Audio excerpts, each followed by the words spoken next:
السلام علیکم every one. جب اللہ کی یاد میں دل تڑپتا ہے، آنکھیں رونا چاہتی ہے، دل اس کی قربت چاہتا ہے، ایسے میں دل چاہتا ہے دنیا سے کٹ کر دور کسی تنہائی میں بیٹھ کر اس کے ذکر سے دل کو سیراب کروں، بس اسے یاد کروں، بس اس کا ذکر کروں، دل میں اس کی یاد بسی ہو، دل میں اس کی محبت ہو، دل کو سکون ملے اپنے رب کی یاد سے، دل کی ویرانی کو، اللہ کی یاد کو، اس بے قراری کو، اس بے چینی کو اللہ کے ذکر سے سکون ملے، ایسا میرا دل کہتا ہے اور مجھے ایسے ہی سکون ملتا ہے۔ تم بھی ان نامحرم محبتوں سے نکل کر اپنے رب کی محبت کی طرف آ کر تو دیکھو، سچ کہتی ہوں تمہارا بھی دل واپس پلٹ کر ان گمراہیوں کی دنیا میں جانے کو نہ چاہے گا۔ تم ایک بار اس کے حکم پر سمعن و اطاعن کہہ کر تو دیکھو، کسی اور کے آگے خود کو یوں بے بس ہونے کو دل نہ چاہے گا۔ تم ایک بار اس کی پکار پر لبیک کہہ کر تو دیکھو، اس کے حکم کے علاوہ کسی اور کے حکم ماننے کو تمہارا دل ہی نہ چاہے گا۔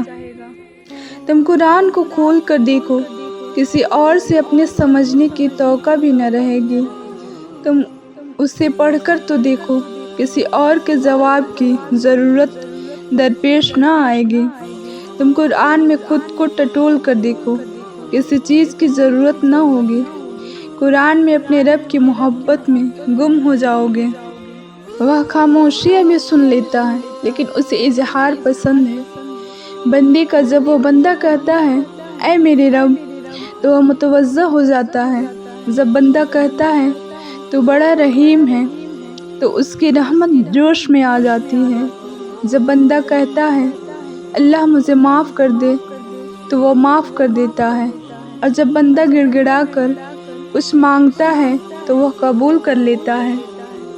وہ چاہتا تو تخلیق کرتے ہوئے ہمارے ماتھے پر لکھ دیتا کہ یہ شخص اچھا ہے اور یہ برا ہے، مگر جانتے ہو وہ ایسا کیوں نہیں کرتا؟ کیونکہ وہ کسی کو بھی برا یا اچھا نہیں بتانا، اس کا فیصلہ ہم پر چھوڑ دیتا ہے کہ کون سی راہ اختیار کرنی ہے، اور پھر روز ہمیں توبہ کی مہلت دیتا ہے، روز ہمیں ایک نیا موقع دیتا ہے، کیونکہ وہ جانتا ہے کوئی بھی ہمیشہ ایک سا نہیں رہتا، اس لیے وہ دنیا کی نگاہ سے ہمیں نہیں دیکھتا۔ وہ یہ نہیں دیکھتا کون اچھا ہے کون گندا ہے، وہ تو بس یہ دیکھتا ہے کہ میرا ہے اور میری جانب آ رہا ہے، حالانکہ اس نے جزائیں اور سزائیں پہلے سے مقرر کر رکھی ہے، پھر بھی تمہیں اپنی جانب کھینچنے کے سبب بناتا رہتا ہے۔ روزانہ 5 دفعہ تمہیں ملاقات کا دعوت نامہ دیتا ہے اور پھر انتظار کرتا ہے کبھی تو کبھی اس کی جانب واپس لوٹ جاؤ گے۔ اگر وہ سب مکمل کرنے لگے تو کون سی غرض تم کو ستائے گی، کون سا دکھ تم کو تہجد تک لائے گا، کون سا قرب پھر تم کو سجدے کرنے پہ مجبور کرے گا؟ تم بھول جاؤ گے اس کو، وہ تمہارے ہر غم سے واقف ہے۔ تم ایک دفعہ اس سے التجا تو کرو، عبادتوں سے بھی زیادہ اس کو ندامتیں پیاری ہوتی ہے۔ وہ ڈھانپ لیتا ہے جس زخم پر سے دنیا کپڑا ہٹا لیتی ہے، وہ اس پر پردہ ڈال دیتا ہے جب تم خود کو بھی معاف نہیں کر پاتے، وہ تب بھی تمہیں معاف کر دیتا ہے۔ ہم اپنی ذات میں پورے کے پورے ٹوٹ چکے ہیں، بکھر چکے ہیں، اس ٹوٹی پھوٹی ذات کو اٹھا کر باہر پھینکنے سے پہلے ایک بار پھر سے اینٹ اینٹ تعمیر کر کے دیکھیں۔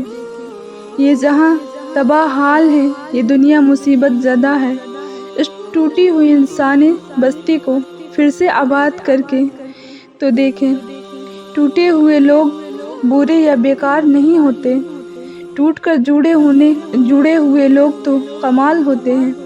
خود کو اور دوسروں کو جوڑنے کا کمال کر کے تو دیکھیں۔ جس سکون کی تلاش میں تم اوروں کے پیچھے بھاگ رہے ہو، وہ سکون تمہاری اپنی ذات میں اللہ نے چھپا رکھا ہے۔ تمہیں تمہارے سوا کوئی مکمل نہیں کر سکتا۔ تم خود اپنی ذات کی تکمیل ہو، اور جس روز تم خود کو ڈھونڈ لو گے اس روز تمہیں اللہ مل جائے گا۔ جب ہم اس رب پر کامل یقین رکھتے ہیں تو وہ ہمیں اکثر دکھائی دینے لگتا ہے۔ کبھی وہ ہمیں ہمارے بڑے مسائل کو اچانک حل کرتا نظر آتا ہے، تو کبھی ہمارے بے چین دل کو اچانک راحت دیتے ہوئے نظر آتا ہے۔ اس رب پر کامل یقین ہمیں دل کا وہ نور عطا کرتا ہے کہ ہمیں ہر لمحہ وہ رب اپنے آس پاس موجود لگنے لگتا ہے۔ جب ہم اس پر یقین پختہ کرتے ہیں تو وہ ہمیں بہت سی چیزوں میں اپنا عکس دکھاتا ہے۔